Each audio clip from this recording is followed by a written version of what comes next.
old school RuneScape, a game that started in 2012 as basically a token of nostalgia to the players who liked to play before the evolution of combat. But since then, however, it has done the unthinkable.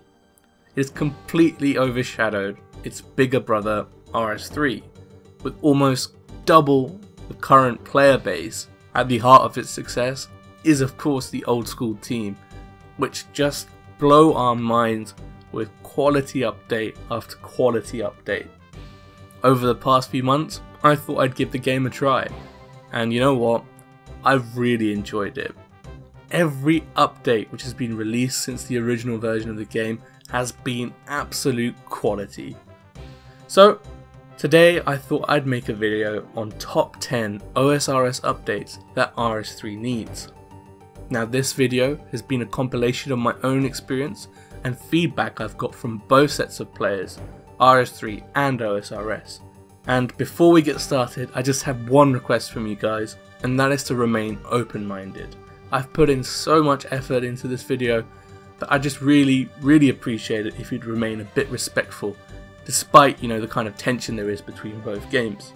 And also, if I miss anything out, please let me know in the comments below what you would have liked to see. With that being said, guys, sit back, relax, and enjoy the video. To kick off the countdown, at number 10 we have multiple task set items. Now this may seem like a petty thing, but it is exceptionally frustrating. On RS3 we can't get multiple task set items. In fact, we can only get another one if we die and lose that item. On OSRS, however, you can just go and claim as many of these task set items and fill up your bank with it, so you never have to go around getting them again. This is fantastic. It's exceptionally frustrating on RS3 currently, and even though we have voiced this on Reddit, it has been ignored.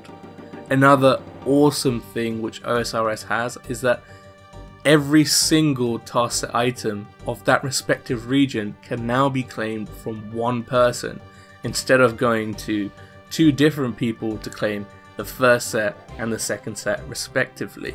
I imagine this update not taking much time at all on Jagex's part, and in fact probably being just a small ninja update, but with a big positive impact on our quality of life. Coming in at number 9, we have literally an update which would be an Ironman's wet dream. Shop update. Now on OSRS, across pretty much all shops in game, you can buy packaged items which contain multiple of the item in question. Now this is fantastic because it just means that you can buy a shit ton of them in one go, and you don't have to keep running around every single day to top up. On RS3, unfortunately, items like runes and feathers, we are limited to buying an X amount each day, and it actually takes up quite a bit of time to do our daily runs to top up on these items.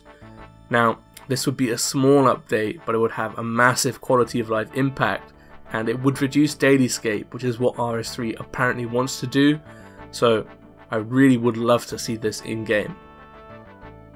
At number 8 we have Ultimate Ironman. Now I see you sitting there at your desk or bed or wherever you're watching this, on the toilet probably, rolling your eyes. Mate, all I can say is don't knock it till you've tried it. Finger in the bun. I never thought I'd like that, but yeah, anyway. Some of the content on YouTube by creators like UIM Verf, who's let me use his footage for this video kindly, is actually incredible. It's amazing how far in the game some people can get without using a bank. And don't underestimate the impact that having a new set of high scores can have for an overall health of the game. Just look how popular Hardcore Ironman was on OSRS. I know it's not the same, but I reckon UIM will be fantastic for RS3. It'll be a small update, but it will have a huge impact on the amount of content there is on the game, and lots of other positives. Now for those of you sitting there thinking that, oh Ravlar, OSRS is set for UIM, RS3 isn't set for it. Well, you know what, shut up. Because it is, and I have proof. My friend UIM Melon maxed his ultimate Ironman before I could max my normal Ironman. And of course, our very own Underfletch has made a very entertaining series on his UIM where he achieves quite a lot. So don't knock it before you try it. Finger in the bum. Finger in the bum, boys. Coming in at number 7, we have a bunch of very useful utility items in OSRS and some very handy teleports. So, where to begin? There are a few, and these ones sprung to mind when I was thinking about it. First off, we have the Amulet of Eternal Glory and the Eternal Slayer Ring. Now what these items do is that they provide you infinite teleports to the respective locations of the Amulet Glory and of course the Slayer Ring. Now I know that in RS3 we have the teleport compactors from Invention, but they're annoying and this would be a way cooler drop to see from somewhere. Next up we have the Herb Sack and the Seed Box. Now the Seed Box on its own would be a great update for RS3 because a lot of monsters drop a ton of seeds and there's nothing to store them in currently, so they just clog up your inventory. The Herb Sack on the other hand, slightly different because monsters pretty much always drop noted herbs on RS3, so it doesn't really have a use. But if we updated the Herb Sack so it collected noted herbs, that would be an awesome update because lots of monsters drop multiple noted herbs, and this way it could save a few inventory spaces as well. In addition to these awesome items, I think it would be fantastic if we got some of the teleports which are available on OSRS but not on RS3. For example, the main ones I'm talking about are the ones on the Arceus spellbook, and these teleports take us to sometimes hard to access places, and they're not currently available on RS3 apart from maybe the Barrows teleport, which is available on the Dragon's Medallion. I would love to see these being added as some sort of future reward from some sort of quest, and there's definitely a gap which needs to be filled. That's what she said. Coming in at number 6, we have my personal favourite on this list, and that is Superior Slayer Creatures and Boss Slayer. Now before we go any further, this is a kind of a weird one because RS3 first had Superior Slayer Creatures, but the problem was they're a good concept but they're rubbish on RS3 and they still currently are. What OSRS did was they took that concept and made it awesome. So on OSRS you have the option to buy the chance of spawning a Superior Slayer monster.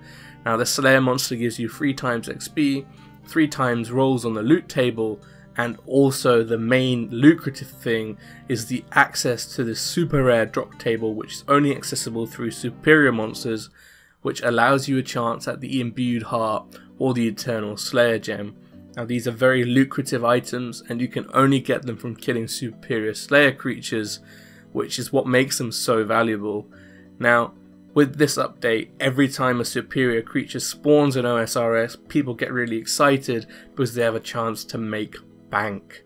Currently on RS3, the Superior Slayer creatures are more of a nuisance than anything to look forward to, so they definitely need an update, and I hope to see that soon. The second part to this suggestion is Boss Slayer. Now I know on RS3 we have the Reaper assignments, which are, in their own right, awesome pieces of content, but it would be very nice to see Boss Slayer added to normal Slayer monsters as well. Now, how this works on OSRS is you can unlock the option for Boss Slayer through Slayer points, much like the superior creatures we touched upon just now. Once unlocked, every time you get a Slayer assignment, you have a chance of landing a Boss Slayer assignment. Now, if you do happen to land on a Boss Slayer assignment, a random boss is given to you and you are allowed to choose your kill count between 3 and 30, I believe. Now, because the weighting of a Boss Slayer assignment isn't that high, I reckon it will have a very negligible impact on prices on RS3, so there's really nothing to worry about. But because the Slayer Helm buff does work with the damage bonus and accuracy bonus, I reckon it will be amazing to see the speed kill times that people can get on task. and overall I think this would be an incredible update.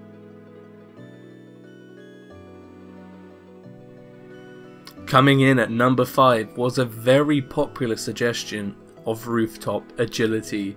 Now, on RS3, Agility hasn't been touched in a while. It's really lacking updates and it's really been ignored by the JMods. But on OSRS, Rooftop Agility is a hit. It's really enjoyable to train. It's not AFK, but it's not click intensive. It doesn't have long animations, and yeah, it's just quite sociable and fun to be a part of. And I really enjoyed training Agility on OSRS. It didn't seem like that much of a grind. Now, the other part of Rooftop Agility is of course getting Marks of Grace. On OSRS, you can use this to unlock Graceful. Now on RS3, Graceful is probably dead content because we just regenerate our energy so fast anyway, so there kind of needs to be a replacement. So my buddy Overfletch came up with a really awesome suggestion in my Discord. The link's down below, by the way. Join. Yep. Anyway, he came up with a really awesome replacement. Instead of Marks of Grace, we could get Silverhawk feathers. Now hear me out. Put down your pitchfork, son. Hear me out. So what these feathers would do is they would actually make Agility profitable because you could sell them on the GE much like you can with the Marks of Grace. Personally, I think that this is a great idea because what it will do is it will make training Agility profitable for the first time on RS3. Now, if you don't choose to sell your feathers, of course you can use them on your own boots to increase the amount of XP you gain per hour. Another great benefit of this would be the fact that Silverhawk feathers would finally be available in-game without relying on stinking MTX promotions which are stuffed down our throat on a daily basis. Now, I personally think that this is a great idea, and if you like it too, let me know down in the comments. At number 4, surprisingly popular, was a Wilderness rework. And note, I'm saying Wilderness, not PKing. PKing is dead on RS3, and I think everyone has accepted that at last, which is good because it means that we can work on other content and not waste time on that. Anyway, there is a design document on the RS3 Wilderness rework which has been released, and it does look awesome. If I can find it, I'm going to link it down in the description below. But that doesn't take away from the fact that I think that the OSRS Wilderness is pretty awesome, even though the OSRS player base keep complaining about it. There is actually quite a lot of content there which would be awesome in RS3. So let's quickly have a look, shall we? So first of all, there are the demi-bosses and bosses which drop unique drops like the Malediction shards and the Odium shards. Also, there is Wilderness Slayer, which is pretty much my favourite part of the OSRS Wilderness, which allows people to get their hands on bounty hunter rewards without needing to PK. And as PKing is dead on RS3, that is very much needed in our game. A favourite area of mine in the OSRS Wilderness is somewhat surprising to some of you, I'm sure, but that is the Wilderness God Wars dungeon. I think it's an awesome concept, and I really like the fact that the monsters in there drop ecumenical keys, so you can take it to the normal God Wars dungeon and skip kill count. I would love to see this whole Wilderness rework being planned perfectly and implemented really well in the RS3 game. I don't mind if it takes time, but I just really hope it has the content that we want. So let me know if you want to see anything else in the Wilderness down below. Coming in at number 3, we have Platinum tokens. Now, just taking a step back here.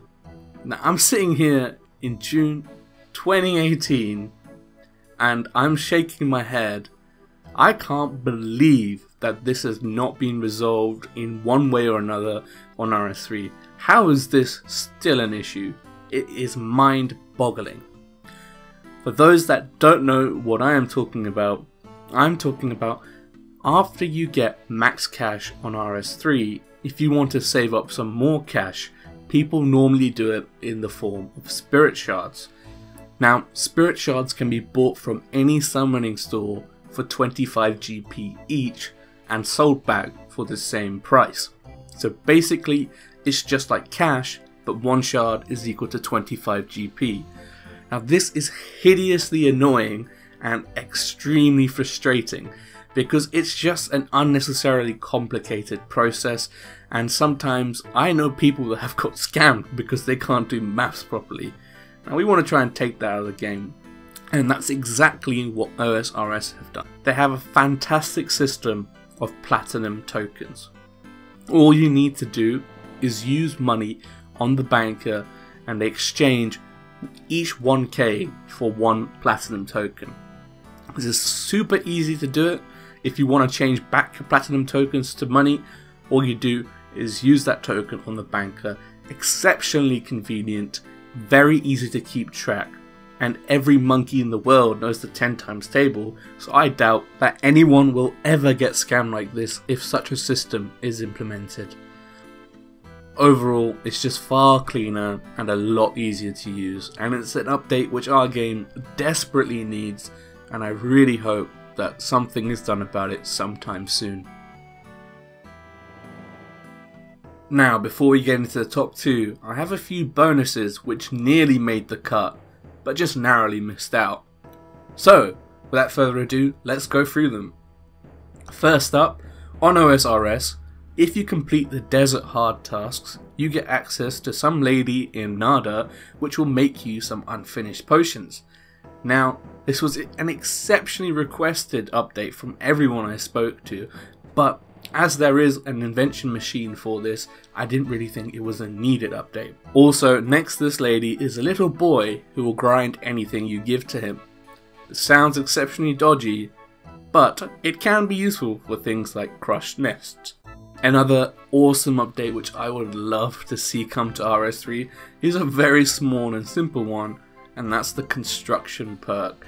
Man, it's so good on OSRS. First up, it gives you unlimited teleports to your house, and then on top of that, it gives you an unlimited teleport to any of the house locations. Oh, it's pretty overpowered, but it would fit in very nicely in RS3. A few people I asked were also very big fans of shift drop, but as on RS3 we can just drop everything with action bars, I decided not to put it in the list. However, I would like to have the option to enable shift drop in RS3, and I think it would be a pretty awesome feature. Please just give us Mod Ash. I would love to have Mod Ash in RS3. He would just... oh, you can have any of our mods. Take any of them, we'll give you Mod Ash. 2 for 1. Buy one, get one free. Just give us Mod Ash. Oh yeah, also, Ash, how big is your dick? Yeah, that's what I thought, mate. That's what I thought. Right, down to business. Number 2, construction rework. Now, the player in house in OSRS is nothing less than freaking fantastically spectacular. It is amazing. You have so many things which may not be useful in RS3, but they would just be awesome to have. Like, you have the restoration pools which restore your prayer, unpoison you, give you full hit points. You have a teleport box which will teleport you to any jewelry destination. You have an altar which changes your spell book. You have a fairy ring. You have a spirit tree. You have portal teleports to the most awesome locations. There's so much there. But you know what? All us RS3 players want in our house, we want something very simple. We just want the ability to move our rooms and rotate them without having to remove them and pay for another one. Yep, you can do that on OSRS, and I believe God Ash himself designed it, and it is fantastic. It is smooth. Yeah, brilliant. Meanwhile, on RS3, we had this stream 2 years ago, more than 2 years ago now, where a mod was trying to do a similar thing, and yeah. They shit the bed because 2 years later, we haven't heard anything. Nothing's happened, and it's pretty flipping embarrassing if you ask me. And if you're gonna be charging $11 a month for membership, this shit needs to be sorted. You can't promise people things and then just not follow it up. So yeah, very disappointed in that. RS3, take a leaf out of old school's book. And of course, now it's time for the number 1. I'm sure you guys know exactly what it is. OSRS, please give us Emily is pro. No, seriously. The number one is, of course, the bank rework. Now, fair enough to RS3. They have been transparent and they have been honest with us throughout the whole process. They are designing a bank rework for RS3 and has some pretty awesome features. But let me tell you, the period I played on OSRS, I enjoyed the bank so much, and I didn't even miss having bank presets. Let me tell you, having bank placeholders makes the world of difference, and when it comes on RS3, just gonna hold hands with the nearest NPC next to me and I'm gonna whisper in his ear, hallelujah bro, hallelujah, it's finally come, it's finally come. And sadly guys, that's the end of the top 10 for today. I know it was a long video, but I really did put in so much effort into this. So if you're not subscribed and you want to see more top 10s, I've got an awesome one planned for next week. Please do so. And if you appreciate the effort that went into this video, drop a like. It means a lot. And for those who are interested in my Ironman content, you'll see. You'll see. I have something special for you guys planned. Anyway, thank you so much for watching, guys. I really appreciate it. Have a fabulous day. And you know what? Take it easy.